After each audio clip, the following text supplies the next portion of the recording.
Assalamualaikum warahmatullahi wabarakatuh.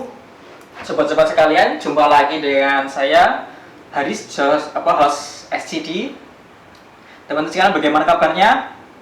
Semoga teman-teman sekalian dalam keadaan sehat dan tetap semangat dalam menjalani hidup. Nah, teman-teman sekalian, alhamdulillah hari ini kita akan mengadakan kajian bersama Ustadz Ahmad Haryadi.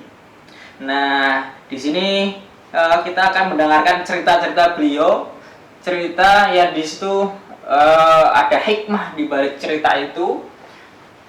Dari situ kita bisa memperoleh pelajaran-pelajaran penting, dan semoga dari situ kita bisa memperoleh informasi pencerahan baru, kita bisa memperoleh ilham dalam menjalani hidup ini. Oleh karena itu, kepada teman-teman sekalian, mari kita simak kajian kali ini, dan jangan lupa bawa catatan supaya kita bisa mencatat dan menyimak betul apa yang beliau sampaikan. Oke, teman-teman, baik, mari kita mulai kajiannya. Kepada Ustadz Ahmad Haryadi kami persilakan.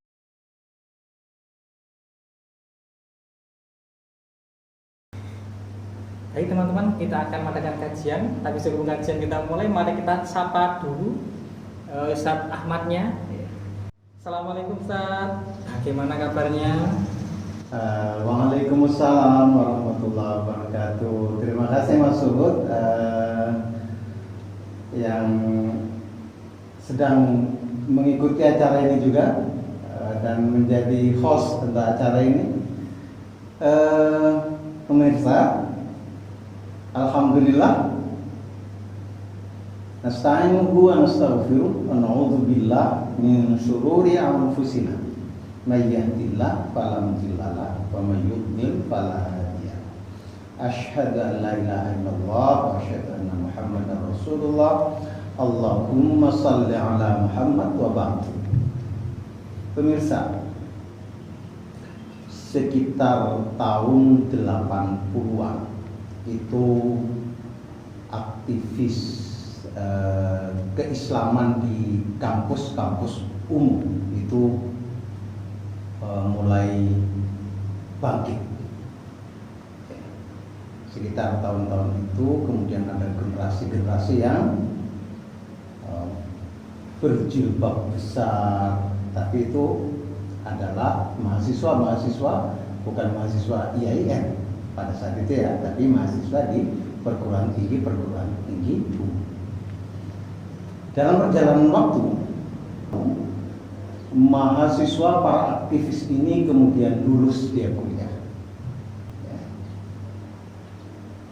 Idealismenya sebenarnya masih kuat. Kalau perempuan gampang dideteksi ya, pakai jilbab, kemudian jilbabnya besar, kemudian pakai kaos kaki, itu deteksinya. Kalau yang ikhwannya biasanya pakai janggut walaupun agak tipis gitu ya, kemudian rapi tampilannya. Itu adalah generasi tahun 80-an itu. Perjalanannya kemudian mereka tidak selalu ada di kampus karena kuliahnya kemudian selesai. Ideal mimpi mereka membentuk keluarga itu adalah aktivisnya yang laki-laki, para ikhwannya itu dapat aktivis yang akhwat. Itu mimpi atau keinginan atau cita-cita. Cuma dalam perjalanan sampai mereka kembali ke kampung atau ke desa masing-masing, ada yang diantara mereka belum berkeluarga. Kalau mereka yang sudah berkeluarga kembali ke kampung, itu relatif tetap bertahan. Berbeda dengan ketika mereka pulang ke kampung dalam keadaan belum berkeluarga, mimpi-mimpi untuk membentuk keluarga sakinah bersama ikhwan atau akhwat aktivis, kemudian mulai berubah. Ketika dia berada di desa, mimpinya sudah mulai berubah.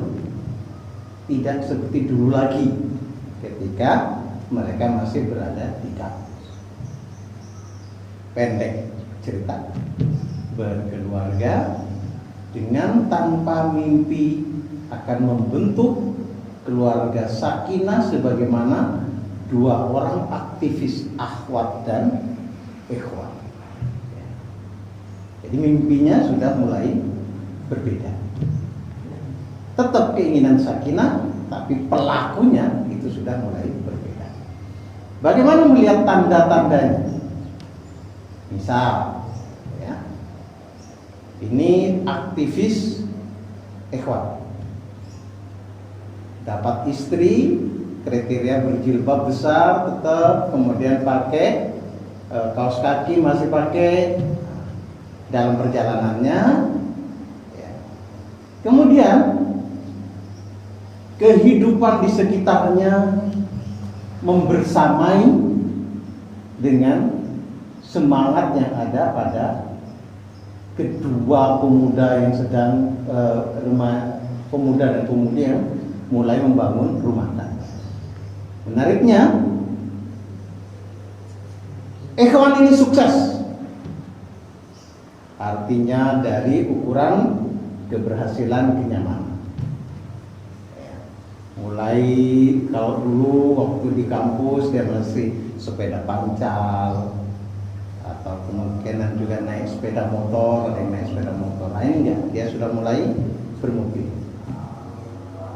Tapi mulai ada yang berbeda nilai-nilainya. Ketika awal dia berkeluarga, istri kemana mesti izin suami, kemudian mesti tahu di mana atau akan kemana dia bergerak atau istrinya bepergian. Mulai lepas. Istrinya keluar, bepergian kemana, cukup hanya memberitahu via SMS saat itu. SMS. Mas, saya pergi. Sudah mulai terjadi. Pelan-pelan, kadang sudah nyampai baru bilang. Sudah nyampe ke tujuan yang mau dituju, baru bilang ke suaminya, Mas, saya nyampe di rumah teman. Pemirsa, perilaku perubahan yang pelan, lambat laun, berubah gaya hidup. Sampailah dia pada acara reuni yang kemudian mungkin juga belum diperhitungkan sebelumnya. Suaminya cukup dipamiti, Mas, saya mau reuni. Dengan bangga suaminya juga mengizinkan istrinya untuk ikut reuni. Apa kemudian yang terjadi? Reuni terjadi, kemudian terjadilah apa yang sempat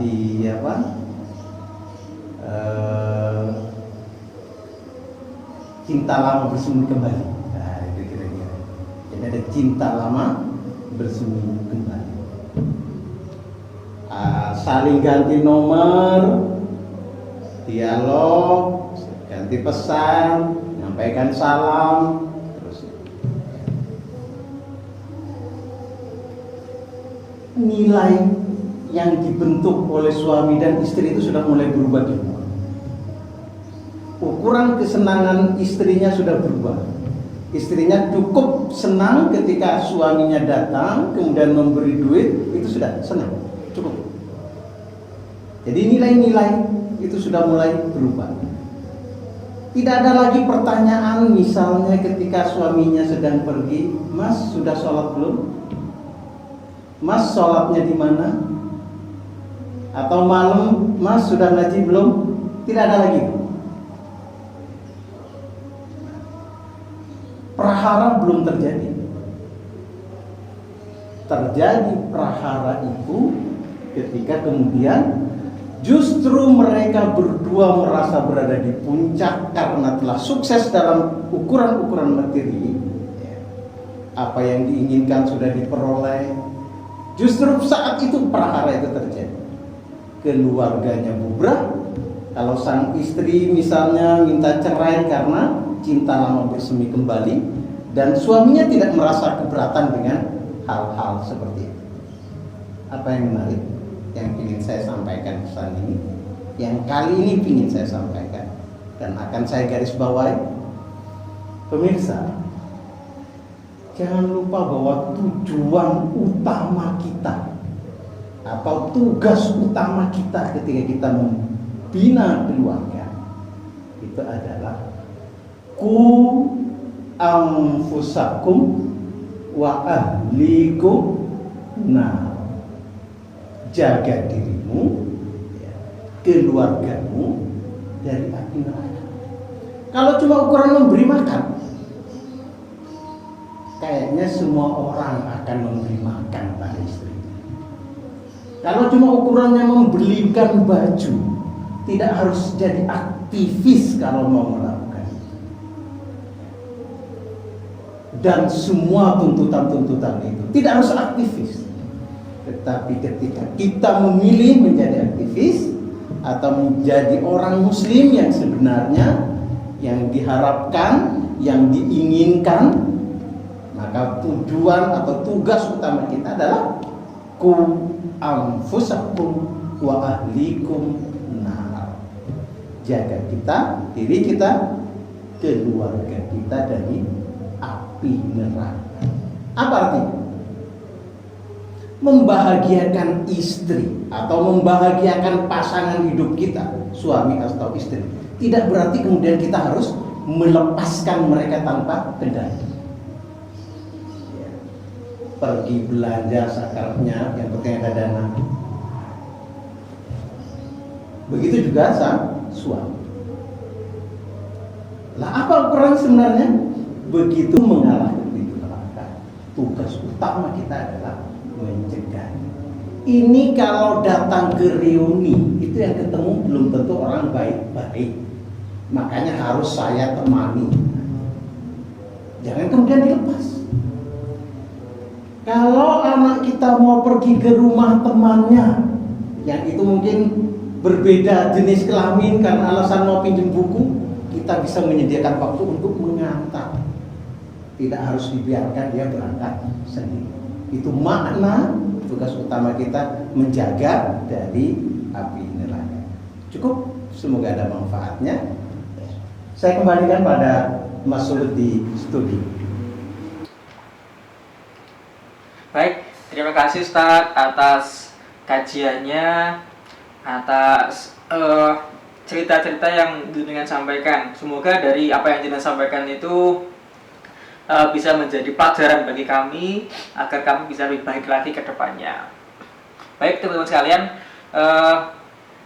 seperti yang disampaikan tadi, marilah kita berusaha untuk memperbaiki apa-apa yang kurang di kita, apa-apa yang kurang-kurang di kita, dan semoga kita ke depannya bisa menjadi orang yang lebih baik, lebih bermanfaat lagi.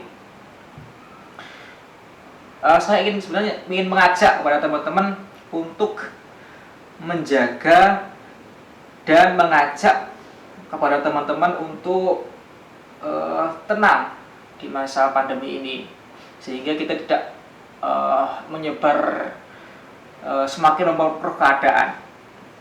Oleh karena itu, mari kita berusaha menjaga agar situasi menjadi lebih tenang, tidak menambah kebingungan di masyarakat. Baik teman-teman, itulah yang bisa kami sajikan. Semoga dari kajian kami bisa memberikan manfaat kepada teman-teman. Mari kita akhiri kajian kali ini dan tetap semangat, jaga kesehatan. Oke, assalamualaikum warahmatullahi wabarakatuh.